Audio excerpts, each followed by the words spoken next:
अस्सलाम वालेकुम दोस्तों। आज जो अफ़साना मैं आपको सुना रही हूँ उस अफ़साने का नाम है एक कदम और इस अफ़साने की कलमकार हैं सवेरा फलक।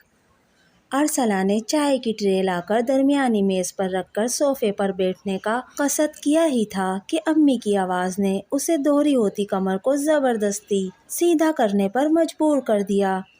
फिर खाली चाय लेकर चली आई हो। पता भी है कि शुगर की वजह से मैं ज़्यादा देर तक खाली पेट नहीं रह सकती, मगर यहाँ परवाह है किसे भाई। सॉरी अम्मी, असल में मुझे लगा अभी कुछ देर पहले आपने सेब खाया तो शायद आप। अरसला ने वजाहत करके उनकी गलत फहमी दूर करने की कोशिश की तो उन्हें मज़ीद ताव आ गया कि बहू की हिम्मत कैसे हुई उनकी बात पर अगर मगर करने की। हाँ हाँ, अब यही तो रह गया है कि मेरे खाने पीने पर नज़र रखी जाए। देखो ज़रा, आधा सेब तक गिनवा दिया गया है मुझे। बात सुनो बीबी, तुम्हारा शोहर पहले मेरा बेटा है, उसकी कमाई से मैं जो चाहूँ करूँ और जितना चाहूँ खाऊँ पीऊँ। तुम कौन होती हो हिसाब किताब रखने वाली? कसम खुदा की अम्मी, मेरा ये मतलब हरगिज़ नहीं था। मैं क्यों चाहूँगी ऐसा? अब की बार अरसला की आंखें भर आईं और उसने मुल्तजी निगाहों से फरहीन को देखा तो वो नज़रें चुरा गई। ऐसा नहीं था कि उसे सही गलत का फ़र्क नज़र नहीं आ रहा था, मगर इस वक्त अम्मी को कुछ कहना शोले को हवा देने के मुतरादिफ था, क्योंकि अम्मी को अपने मामलात में किसी का बोलना, खुसूसन रोक टोक करना कतई नापसंद था। और इस वक्त तो वो वैसे ही गुस्से में थी। ऐसे में फरहीन का कुछ भी कहना मामले को सुधारने के बजाय मज़ीद बिगाड़ देता।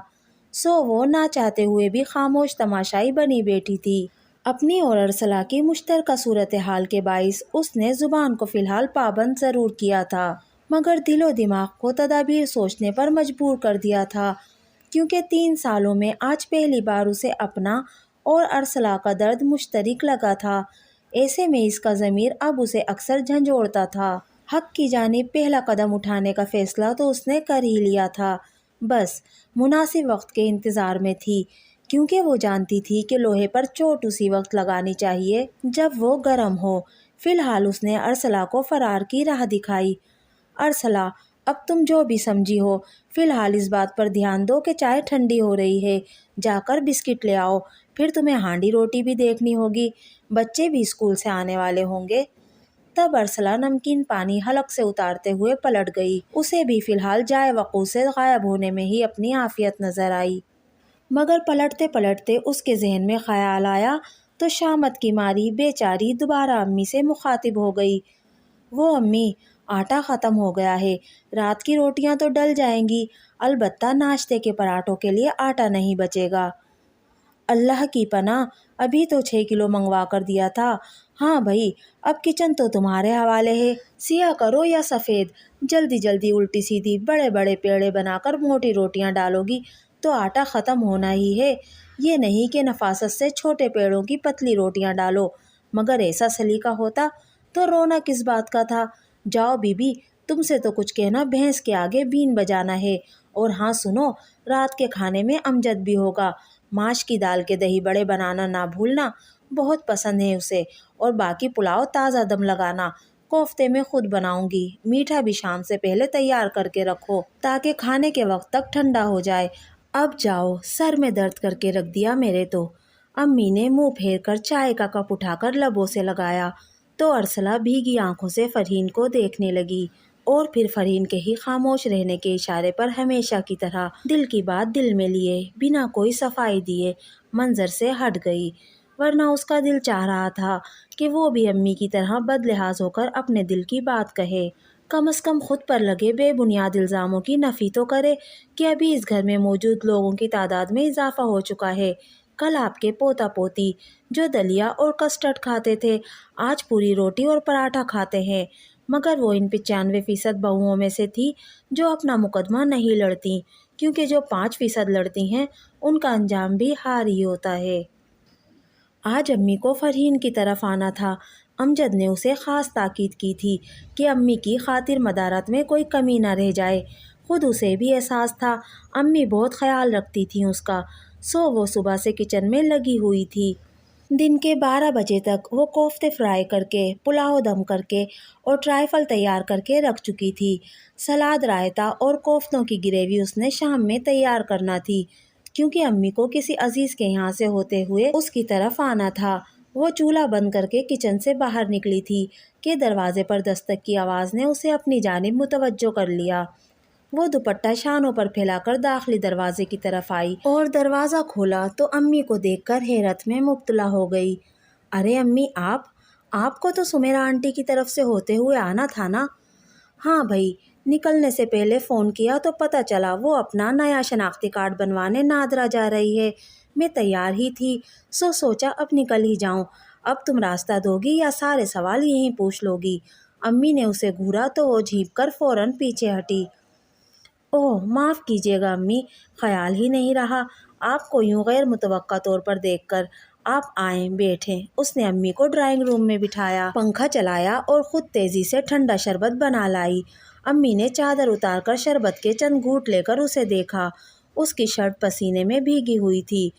तुम क्या कर रही थी जो इतनी हलकान हो गई हो? कुछ नहीं अम्मी, खाना बना रही थी। इतनी गर्मी में चूल्हे के आगे खड़े होने की क्या ज़रूरत है? तुम अकेली तो होती हो। और अमजद ने मासी का इंतज़ाम किया या नहीं? एक तो ऐसी हालत है तुम्हारी, ऊपर से गर्मी। जाओ, जाकर नहाओ और सुकून से लेटो, खाना मैं देख लूँगी। अरे अम्मी, इतने दिनों बाद तो आना होता है आपका। अमजद भी कह रहे थे कि कोई कमी ना रह जाए। और मासी तो कई दिन से है। मैं तो रात का बना ही खा लेती हूँ, या सैलेड और शेक या लस्सी ले लेती हूँ। शाम में ठंडे वक्त ही बनाती हूँ। उसने उन्हें मुतमईन किया। अमजद को कहना था कि मैं कोई गैर नहीं, एहसास कर लेता है, यही बहुत है। और तुम अब आराम करो बस। अम्मी ने उसे तकरीबन धकेलते हुए नहाने भेजा। वो नहाकर निकली तो उसे लिटा दिया और फिर उसके लाख मना करने पर भी रात का खाना मुकम्मल करने के साथ चिकन का सालन, कबाबों का मसाला और कीमा मटर बनाकर फ्रीज कर दिया, ताकि इस गर्मी में चूल्हे के आगे ज़्यादा देर खड़ा न रहना पड़े। रात के खाने के बाद वो चाय बनाकर लाई तो उनके शाने से सर टिकाकर बैठ गई। सच कहते हैं, माँ वाकई माँ होती है। कितनी तबीयत ख़राब रहती है आपकी, मगर फिर भी जब आती हैं मुझे हिलने नहीं देती। वरना अम्मी जी तो जब भी आती हैं कोई ना कोई फरमाइश सोच कर आती हैं। बहू, तुम्हारे हाथ के हांडी कबाब नहीं खाए कब से, या तो आज मटन कौरमा खिला दो। हद है, अमजद की माँ को ये एहसास नहीं कि तुम माँ बनने वाली हो। खुद तो जैसे वो अनजान है इस तकलीफ़ से। अल्लाह हिदायत दे इस बेहिस औरत को। अम्मी ने अपनी इकलौती बेटी का माथा बहुत मोहब्बत से चूमा था। तब फरहीन को लगा कि यही मौका गनीमत है अपने दिल की बात को ज़ुबान पर लाने का। उसने अम्मी के हाथों को अपने हाथों में लिया और उन्हें अपनी गोद में रख लिया और अपनी तमाम हिम्मत जमा करके गोया हुई। सही कहा आपने। अफसोस का मुकाम तो यही है कि हम औरतें ही औरतों का दुख दर्द नहीं समझ पाती, उनके दिल का हाल नहीं देख पाती। लेकिन अम्मी, मैंने अरसला की तकलीफ़ देखी है। वो भी तो तख्लीक के मरहले से गुज़र रही है। वो भी यूं ही हलकान होती होगी। उसकी अम्मी भी अपनी छोटी लाडली बेटी के लिए वो ही महसूस करती होंगी जो आप मेरे लिए करती हैं। अम्मी, क्यों ना आप अरसला के लिए भी वैसा ही सोचना शुरू कर दें, जैसा कि आप चाहती हैं कि अमजद की अम्मी मेरे लिए सोचना शुरू कर दें। फरहीन ने झुकी नज़रों से अपनी बात मुकम्मल करके सांस रोक ली। वो अम्मी के मिजाज से वाकिफ़ थी, मगर आज ज़मीर के हाथों हक बात कहने पर मजबूर हो उठी थी। फरहीन, मेरी बच्ची, तुम्हारा शुक्रिया। तुमने मुझे अल्लाह के सामने शर्मिंदा होने से बचा लिया। तुमने सही कहा बेटा, कड़ी से कड़ी मिलती है। अच्छाई का बदला अच्छाई होता है। मैं तुमसे वादा करती हूँ कि मैं अरसला का भी ऐसा ही ख्याल रखूँगी जैसा तुम्हारा रखती हूँ। फरहीन की आंखों में हैरत और चेहरे पर खुशी के रंग छा गए और दिल रब की गवाही पर आशश कर उठा। तुम नेकी की जानिब एक कदम बढ़ाओ, मैं 10 कदम तुम्हारी जानिब बढ़ाऊँगा। दोस्तों, आपको आज का अफसाना एक कदम कैसा लगा, मुझे कमेंट बॉक्स में ज़रूर बताइएगा। अगर वीडियो पसंद आई तो प्लीज़ मेरे चैनल को सब्सक्राइब कीजिए, मेरी वीडियो को लाइक ज़रूर कीजिए। मिलते हैं अगली वीडियो में, तब तक के लिए अल्लाह हाफिज़।